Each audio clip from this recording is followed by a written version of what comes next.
Hello friends, có kipa in tu ya ka video nen vet pe kit chiun kipa thu kan se he ten tu na kan se hi kan se nom hi na video YouTube video hu recent upload na jo ne YouTube creator ne la jo nang dinga phalo mai thei hana ayol pha mai thei ya chi chung thu a kan se den kipa ma sang comment chila bonga hen tu na kan se ding chila recent upload kiti hi EP ham recent upload hin na YouTube channel chu problem a koi thei ham ti chu hen ye chun abula kona azon again hin vet pi ke ding nang kan thu me tena ka channel a tha ne la lung se ten subscribe pen if you had bangwa face YouTube hu chi ting le YouTube creator hello le YouTube studio I lut ten le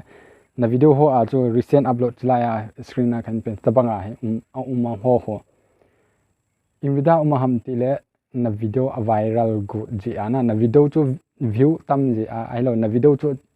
na video la chi pen hi ji a he ta recent upload ki ti ji a hin khat langa ye la le recent upload he mi khan upload san upload tabanga chu na gel mai the a hi wa hi pon cha he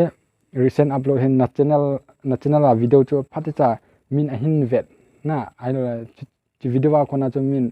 subscriber hung tam ham ai lo video separate na mi la a hin su zal na ho a khut ki hoi no mai ai ma cha hi iti su be tham recent upload iti su be tham asu be dan ding ju hi le i ma cha bol ngai